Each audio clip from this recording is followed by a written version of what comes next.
that way, you see, it comes out of the front but then seeps back at the back. We don't want that. We want it so that it's all quite pushed out there like that.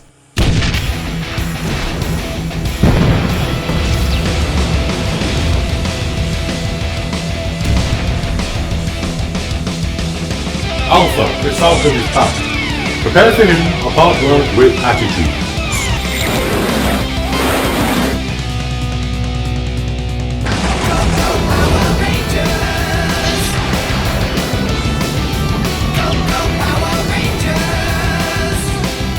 Hello and welcome to the next episode of Build the Megazord, where we're looking at issues 19 and 20 this time. It is a double whammy. I just want to say from the start, I've noticed that they have really started repeating the artwork on the front of these magazines. Now I don't mind that so much, you know, the X-Wing did it, the DeLorean did it, Thunderbirds did it, but they've left out 2 Zords. Why only focus on 3 Zords, especially when we're starting on a brand new Zord head today? So Altaya, if you're listening, please can we get some new Zords on these magazines? But yes, we are starting a brand new Zord today, and I thought it was such a great occasion, so I put 2 issues in one, and also the 2 issues are quite similar. That Zord, of course, is the Triceratops. We are starting on the Blue Ranger Zord today. But before we get started on that, I just want to talk a little bit about what's going on with Eaglemoss, because a lot has happened since I last spoke about it with you guys, and I want to keep you up to speed. So since I last spoke about it, it has been confirmed that they have gone into administration. It's on Company's House and everything like that. Eaglemoss, as we know them, are no more. There was a guy on Facebook who kept posting kind of updates about different companies that are very interested in buying the IPs and buying the Partworks and continuing where Eaglemoss left off for stuff like the Enterprise D, finishing off the DeLorean and the Ecto 1, I believe. But that's not going to happen for a little while because, you know, it's a very recent thing that has happened to Eaglemoss, and companies need to get the IP and the legal stuff all sorted out before they start picking up where they left off. But this guy on Facebook, he's done a really good job at keeping us all informed. And when Eaglemoss finally kind of closed their doors for good, there was a guy called Ben Robinson who spoke out, and he's still speaking out. You can find him on Twitter. At the moment on Twitter, he's doing all the kind of things that were in the pipeline for Eaglemoss. So looking at what Doctor Who figurines were going to come out, looking at what starships were going to come out. His name is Ben Robinson, and he was the former director of licensed product at Eaglemoss. I just had to read that so I got that right.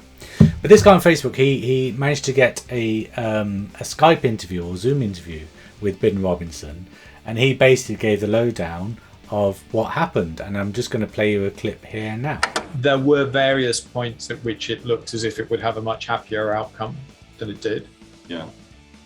So for a lot of that time, it was difficult within Eaglemoss, but there were reasons to think that the whole company would be sold, and it would have been able to continue, or there would have been major investment. So people were working to try and make those things happen, and then they just didn't happen. So yeah, I mean, I'm not privy to all of these conversations, but basically the management hoped that they would be able to sell the company.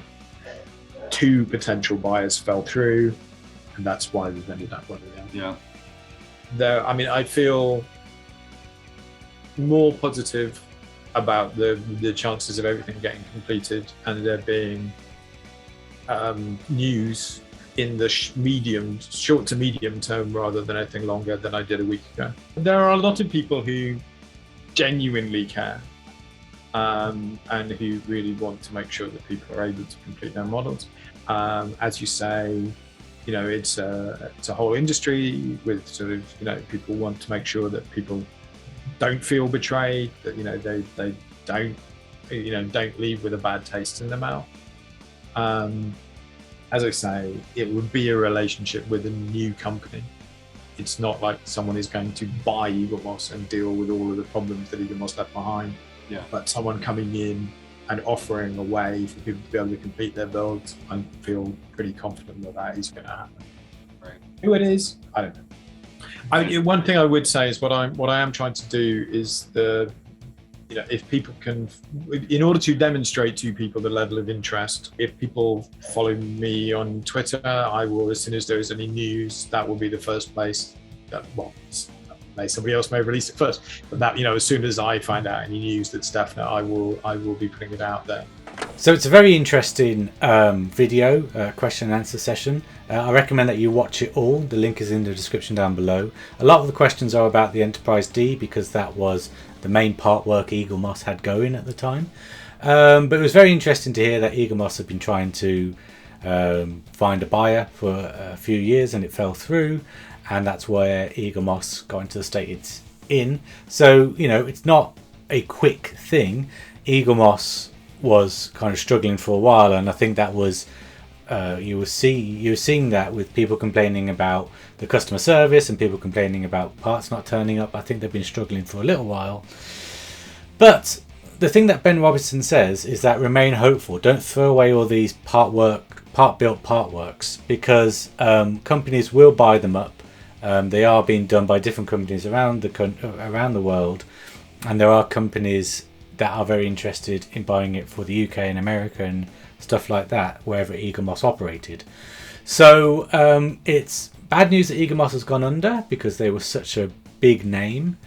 And I think this guy, Ben Robinson, the impression I got was that he was the guy that drove Eaglemoss to look at kind of sci-fi and kind of nostalgia culture items.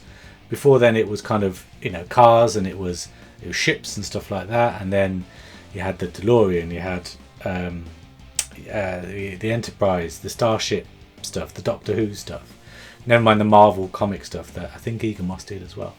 And he seemed to be like a massive driving force behind that. So it's such a shame that has happened to him. But what I really got from that interview as well is how great it was and how refreshing it was to have like a face to the company. And it's such a shame that it's happened after Eaglemoss has gone under, because having someone who spoke with such conviction, who knew what was happening with the Partworks, the processes, everything that, as a Partwork YouTuber, I don't know the behind the scenes stuff. I just get it when I get it, and I make assumptions, and I base my assumptions and my comments on what I see before me. And he goes into that interview talking about a little bit about how the Partworks are all tooled up and they're all complete before they're separated into their individual parts. And I thought that was fascinating. And I just kind of want to say that whoever buys Eaglemoss and D'Agostini and all the other kind of Partwork companies out there, engage with people who are buying your stuff, because it was really refreshing to have a face to Eaglemoss and someone who was so knowledgeable and so passionate about the stuff he was doing, and it was really, really refreshing to see. So I do think that you need someone to be the face of your company who can inspire people. I mean, look at Marvel Legends. They're the fantastic example. Marvel Legends, you've got Ryan, you've got Dan, and you've got Dwight, who are on the brand and marketing teams. And they are the face of Marvel Legends. They kind of do all the announcements and the new reveals and things like that. And you really get a sense of what's going on with the massive company that is Hasbro because of those three individuals. And I know that Transformers and Power Rangers have teams as well, but Marvel Legends seems to be the most solidified and the most not professional, that's the wrong word, the most well-oiled machine. It's those three who are the face of the Marvel Legends brand. And I do think that bringing Partworks into that space, the Partwork companies into that space, will only serve in making the products more more well known than they are now. Sorry, stumbling over words. But I'm getting a bit passionate about it. I do think that Partworks historically have been something that an older generation do, because it was cars and because it was ships.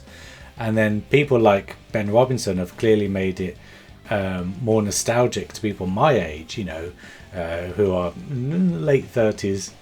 I don't want to think about going into the 40s, but we're 30s, 40s, 50s. I'd say the main demographic of the Partworks, because you got you had the DeLorean, which was an 80s film. You got the Enterprise D, which is 90s. Star Trek, Doctor Who.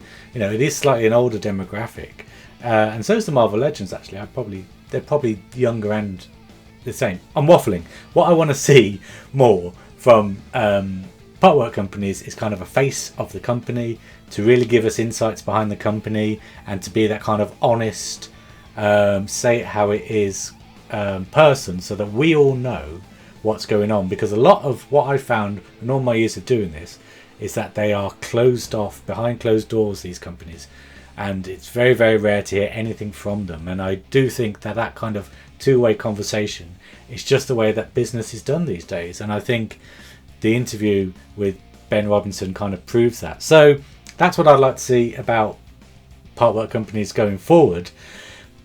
Enough about that. Let's look at what comes in this Partwork. We are starting on the Triceratops head, and I just want to say from the outset, I am very excited about this because the Blue Ranger was my favourite growing up. Yes, even more than the Green Ranger, and then the White Ranger came along and he became my favourite. But that initial first series, it was the Blue Ranger, and this Triceratops Zord was a massive factor in my love for the Blue Ranger. So I'm very excited to get started on this Triceratops head. And I just want to start off by saying, look at these pieces. Absolutely stunning. The white paint is done flawlessly on both, and they are metal pieces. So Triceratops does have a metal head. And of course, it's a double whammy episode, so we're building issue 19 on this side and issue 20 on this side, but they are the same pieces, which is why I thought I'd smush them together in one video.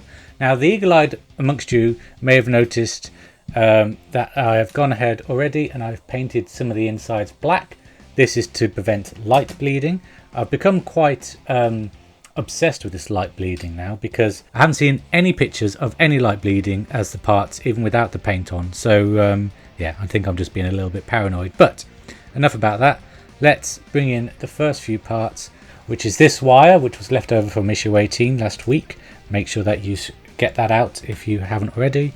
And of course the same for issue 20, the same parts. And I'm just going to zoom in ever so slightly so that you get to see what I'm doing. So for the issue 19 parts, what we need to do is we need to get this part here, which is what will house the LED. There's a little cutout bit there, which the wire will eventually feed through, and then we get the LED and we'll screw it in into that screw hole there. It's not wanting to focus. There we go. So we'll just push that in there, and then the wire will flip around there like that. And it's exactly the same for issue 20 parts. You get the LED, screw it in, and then the wire will come out of that little slot there. So I'm just going to go ahead and do that now. And sorry I had to do that off camera because they are very small screws and they are electrical parts as well.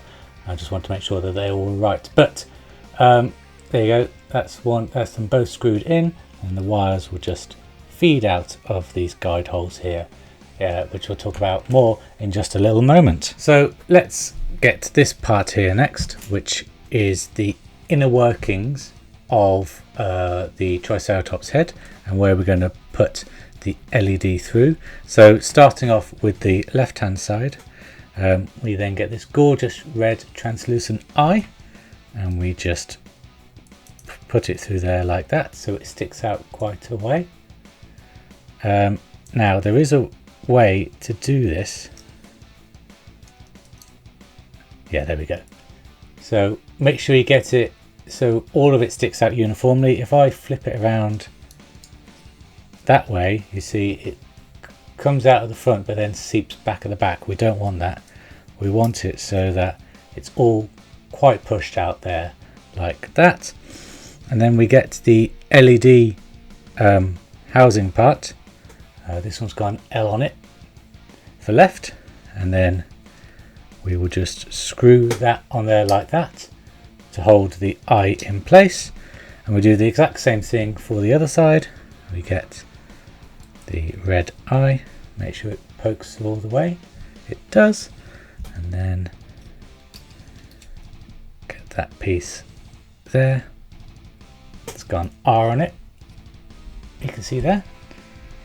So you've got an L and an R there, and then you just screw them in.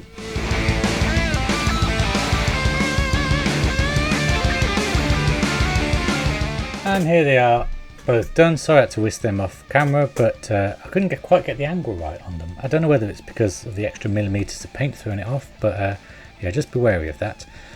Also, yeah, just be careful that the wires are actually coming through that guide hole there, but they have got movement, and same with this one.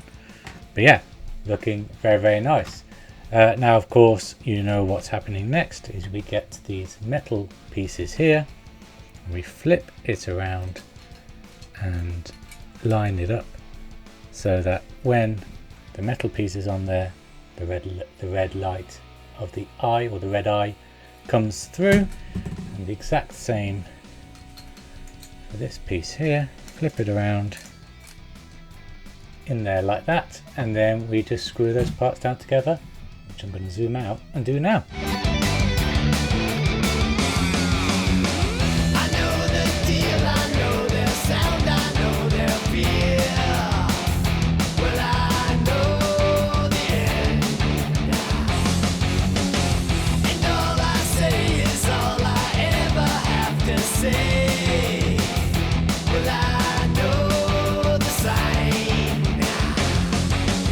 And there it is, all done. It may take a few extra pushes on the screwdriver to get it in because we are screwing it onto metal, but yeah, there we go. We've got the red eye, the Triceratops installed on both pieces. That is solidly in there, looking very nice indeed.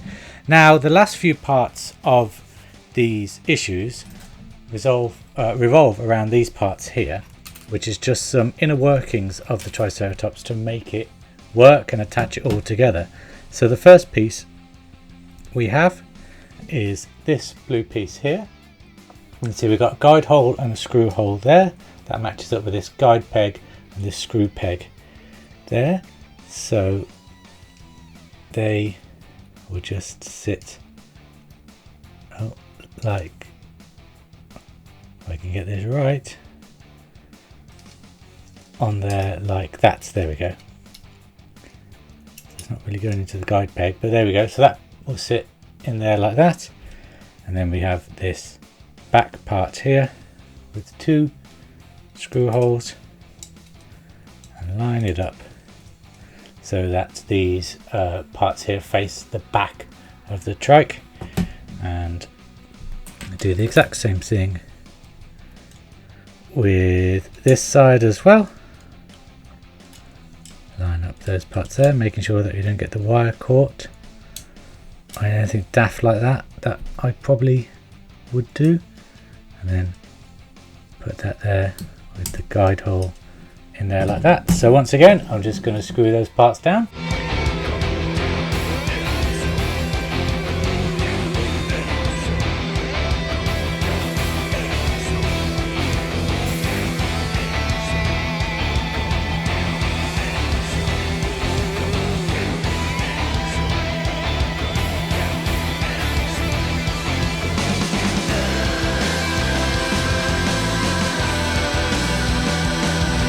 And there we go. I just had to go and make sure that all these parts are very tightly secured, and they are. There's a bit of a workout that, doing all that screwing in one go. Maybe I'm just really unfit. I am really unfit, but yeah. So there we go. Looking very nice indeed. So the final thing we have to do for this Triceratops in this issue is bring in this piece here. I'm just going to zoom in just a little bit, because this is the mouthpiece we have here. So we have this hole here. We've seen this before with the the saber-toothed tiger mouth. We just put this little plastic part into here. This is to give some kind of strength to the mouth, and also to avoid kind of wear and tear on the metal and the plastic if it does go in. There we go. And then we just get this mouthpiece here, just get one of the pegs, push it in there, flip this piece around, get one of the pegs, push it in there, line everything up as much as we can,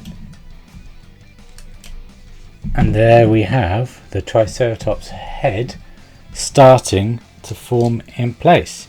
There is just one final part that we need to screw down, and there is a screw hole just there to fix the two pieces together.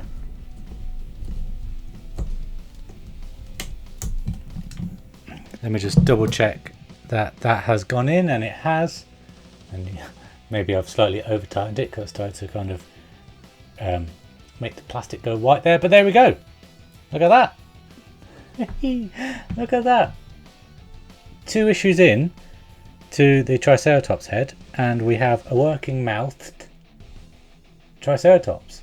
It looks very weird. I don't know what it is. Maybe it's, I don't know, maybe it's just missing these horns, but it's very beaky. I didn't really realise that Triceratops is so beaky before. But there we go. Looking fantastic. A rollicking good start to the Triceratops head. I hope you agree. If you have enjoyed this issue, please give it a like. Please, if you really want to build this and it's not yet available in your country, which is most of the world, go to the Agostini and go to other partwork providers that may take on this Megazord build and just say, please, can you release it? Show these video series, like this video series, share this video series, make sure that the word gets out there that this Megazord is available to people. It is being made, it's been made. Loads more people need access to it so that we can all have this giant Megazord, this giant transformable Megazord, the first of its kind in our houses that we have built. It's such a good feeling, honestly. I recommend just getting it and trying to get it where you can. But that's enough from me. Next week we are, of course, continuing with the Triceratops head, and we are going to look at the horns. So I hope you will join me for that. Until then, guys, I hope you have a really good week. I'll see you next time. Take care. Bye bye.